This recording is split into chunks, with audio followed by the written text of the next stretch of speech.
Di abad 15 ada yang menarik, teman-teman boleh cek. Semua penemuan-penemuan besar itu ada ongkosnya. Galileo Galilei, Copernicus, Gutenberg menciptakan mesin printing. Saya lupa apa yang tercipta. Newton dengan Principia of Mathematicanya gitu ya. Pada saat 14 sekian dan 15 sekian mendadak Eropa menjadi dunia baru, pinter semua dan teknologi maju dengan cepat, padahal kemajuan teknologi dan peradaban itu memerlukan biaya mahal. Nah, maka sejarawan menduga bahwa harta-harta Templar tadi yang di permukaan jadi shadow, menjadi pembiaya semua penemuan-penemuan teknologi. Kemudian seperti bank pertama kali diciptakan di Italia, printing money pertama kali diciptakan di beberapa negara Eropa, masih belum berupa negara Eropa tapi kerajaan. Bahkan bank tertua di dunia di Italia sampai saat ini udah 500 tahun pun masih hidup, masih ada, masih jalan. Yang kita mau mengingatkan adalah menduga bahwa tadinya Templar dengan kekayaan di permukaan, mereka main shadow. Kita lanjutkan shadow ini ya. Dan shadow ini mulai banyak, makanya saya pernah menceritakan tentang the winners get all. Jadi mereka mengontrol vena, mereka mengontrol bukan uangnya tapi jalur distribusi keuangan tersebut yang mereka kontrol.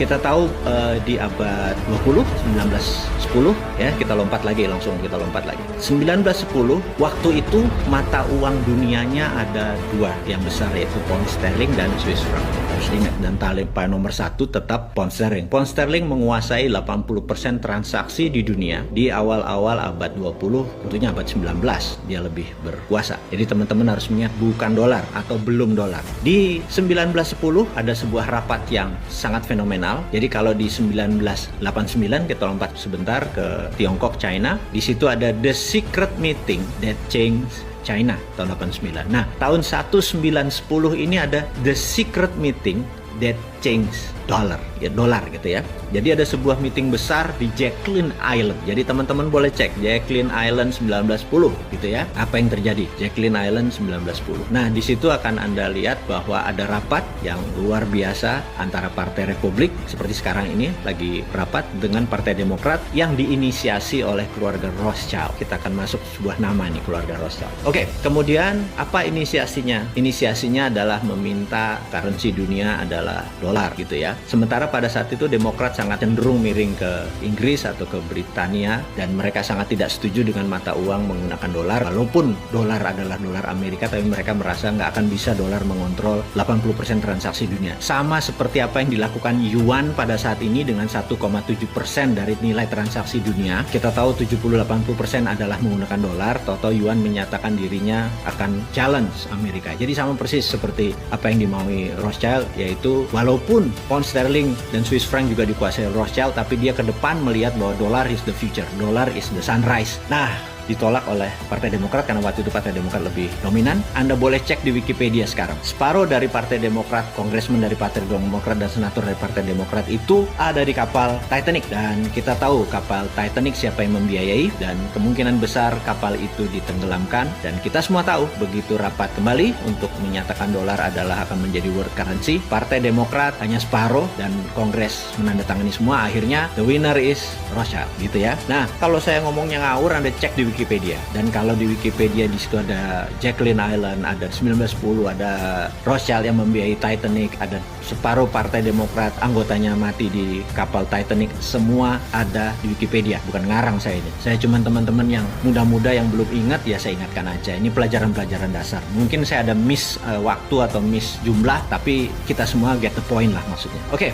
di tahun 45 di mana Amerika sudah menjadi pemenang perang dengan Eropa dan Amerika control the world. Jadi ingat bahwa di tahun 45 itu terjadi sebuah keputusan adalah world currency adalah dolar, di mana delegasi Prancis tidak setuju, tapi 2 minggu kemudian delegasi Prancis menandatangani persetujuan tersebut. Kemudian Perang Dunia Kedua berakhir dan dunia menjadi baru dengan tatanan dunia baru. Oke, saya mau melompat lagi bahwa itu adalah cerita sejarah mundur dari zaman Templar sampai 1945, kemudian selama 70 tahun, ya sampai sekarang 75 tahun, Amerika control the world, Amerika Amerika control the currencies, Amerika control semuanya. Ingat, saya mau menceritakan bukan Amerika yang control world mengenai sistem pembayaran. Amerika memang memiliki dolar sebagai world currency, tetapi kita mau mengingatkan bahwa sistem pembayaran, payment system, payout system, transaksi dikuasai oleh globalis. Saya mau kasih contoh, dan berkali-kali cerita ini saya udah kasih contoh kepada teman-teman semua. Kalau saya punya uang, saya mau transfer $1.000 ke rekening Anda, sahabat semua, kita datang ke Bank Mandiri, saya ngisi formulir nama Anda, kemudian saya kasih $1.000-nya ke bank tersebut. Yang terjadi adalah bank tersebut, clerk reconcile namanya, kasir tersebut akan memberikan notifikasi ke New York. Kemudian New York akan memberikan notifikasi ke kota kecil namanya Basel di Switzerland. Nah, Basel menyatakan good atau notifikasinya oke. Kemudian New York mendapatkan go ahead sign. Kemudian New York memberikan Bank Mandiri bilang oke. Pada saat itu masuklah $1.000 tadi, dipotong fee. Fee Mandiri dapat, fee New York dapat, dan Basel dapat. Jadi saya mengingatkan bahwa Basel dimiliki oleh sebuah keluarga. Dan selama kita menggunakan dolar sebagai currency, sistem menggunakan sistem dia dapat benefit. Jadi itulah disebut the winner take all, dan mereka sudah menguasai ini selama ratusan tahun. Jadi ke depan bagaimana? Nah, ini yang saya mau menceritakan, apa visi 2030 ke depan disandingkan dengan teori konspirasi. Mudah-mudahan teman-teman jadi mendapatkan visi besarnya dulu. Sekali lagi, Anda boleh bilang ini halunya Bosman, Anda boleh ini bilang pendukung teori konspirasi, tapi saya cukup konsisten dengan 450 video yang kita buat, cukup konsisten. Jadi kalau ada orang nanya, gila ya, dia ngayal tiap hari selama 450 hari dan rencananya masih ada 550 hari ke depan. Saya bilang ya, memang timnya ada 7 orang doktor yang membuat ini semua. Jadi bukan seorang Bosman ilmunya bodoh gitu, geblek gitu orangnya gitu kan, nggak ada pinter-pinternya, cuman dikasih tahu, dikasih pinter, ya udah kita menjadi corongnya teman-teman gitu ya. Oke, saya akan menceritakan apa yang bulan Maret lalu sebenarnya saya sudah ungkapkan, bahwa satu, apa itu visi 2030 dari kacamata globalis. Sekali lagi ya, dari kacamata globalis. Apa sih yang globalis mau gitu ya? Globalis ini musuhnya adalah nasionalis. Jadi dia anti orang-orang yang nasionalis dan patriotis gitu. Dia anti. Jadi saat ini yang paling on tohot, yang paling borok-kokok adalah si Trump itu. Dia nasionalis, patriotis. Globalis nggak suka gitu ya. Siapa lagi globalis? Globalis adalah yang mengatur tatanan dunia baru, bukan country. Nih saya harus puter-puter teman-teman atau sahabat semua biar paham. Oke, kita lanjut. Apa visi 2030 untuk globalis? Visinya dia ingin mengontrol currency. Oke, ini kalimatnya saya vulgarkan. Ada 20 step, 20 langkah yang akan dia lakukan dari sekarang sampai 2 tahun ke depan. Sekarang ini nanti kita bahas ya. Jadi begini, langkah pertama adalah mengendalikan media mainstream di 194 negara. Saya ulangi lagi. Globalis mengontrol media mainstream, media utama di 194 negara gitu ya. Amerika, Indonesia, Tiongkok, nggak peduli dia. Pokoknya kontrol 194 negara. Kontrol. Entah kontrol direct, indirect, payment, atau ada orang di dalam, terserah. Berapa lama melakukannya? We never know. Bisa 10 tahun, bisa 5 tahun, yang jelas mereka sudah mengontrol saat ini. Kemudian nomor 2, melepas virus yang sedikit deadly atau melepas virus yang lebih mematikan sedikit dibandingkan influenza atau flu gitu ya. Langkah kedua. Langkah ketiga, semua media yang di tangan dia dibuat berita-berita bahwa COVID menakutkan, mematikan. Anda lihat video di Cina ada orang mati berdiri, di Italia ada gini. Sahabat semua, itu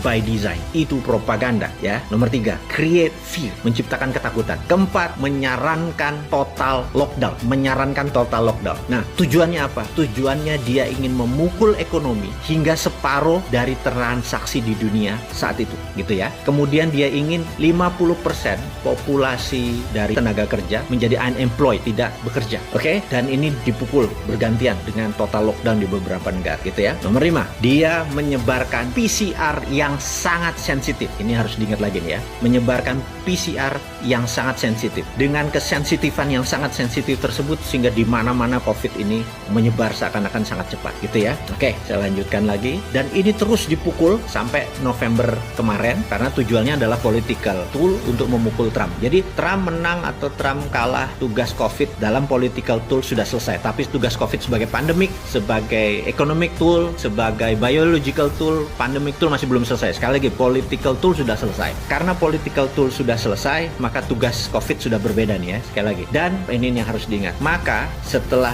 banyak lockdown, banyak pengangguran segala macam. Nah, ini yang paling penting. Akan diterbitkan placebo vaksin. Ini kurang ajar. Placebo vaksin ini tingkat penyembuhannya mungkin hanya setengah orang yang punya antibodi. Jadi gini, orang yang kena COVID, katakanlah dia OTG tanpa gejala, kemudian dia sembuh, tubuhnya sudah ada antibodi. Tapi mereka yang kena lebih parah, misalnya sampai dirawat, sampai perlu plasma atau sampai memerlukan itu, sembuh, maka antibodi dia lebih tinggi daripada yang OTG tadi. Vaksin yang nanti yang kita sebut placebo vaksin ini bahkan tidak sampai setengah dari orang yang punya antibodi itu. Jadi rendah sekali gitu ya, rendah sekali. Kita sampai tahap ini nih yang saya mau bicarakan. Lalu nanti, sekali lagi, ini belum terjadi. Ada 20, ini nomor 8. Saya ada beberapa yang saya skip sengaja ya, biar teman-teman terus intens dengan saya, intens dengan teman-teman di sosial media. Jadi, ini nomor 8. Nomor 9, nomor 8 itu apa tadi? Diterbitkan vaksin placebo. Ingat, kenapa vaksin placebo? 40 tahun AIDS itu beredar di dunia, belum ada vaksinnya. Sekarang kita mau nanya, kenapa nih 1 tahun mendadak ada vaksinnya gitu ya? Oke, kita sekedar skip, hanya pertanyaan kritis aja. Nanti setelah ini, setelah vaksin placebo ini diterbitkan, ini sekali lagi saya baca dari data apa yang dimaukan oleh para globalis. Yang nggak percaya teori konspirasi, ya anggap ini dongeng gitu aja ya. Setelah ini akan disebar PCR yang low sensitivity. Jadi ingat ya, tadi disebar PCR yang high sensitivity, sangat sensitif. Jadi semua orang akan jadi kena. Ini sekarang dibalik. Dia akan memberikan yang low sensitivity sehingga seakan-akan vaksinnya efektif. Sadis yang ngomongnya ya, saya minta maaf nih. Jadi dengan ada PCR yang nanti disebar adalah low sensitivity, kesannya vaksin efektif. Ini apa efeknya? Efeknya manusia di seluruh dunia merasa vaksin, merasa sekali lagi, dan COVID terkalahkan. Di sini berita akan terus turun hilang. Tapi nanging gitu kalau Jawanya, tapi COVID masih ada, dan COVID masih satu level deadly atau mematikan daripada flu gitu ya. Jadi nanti Anda bisa bayangkan, kok kayaknya udah sembuh tapi bos ini mendadak 4 hari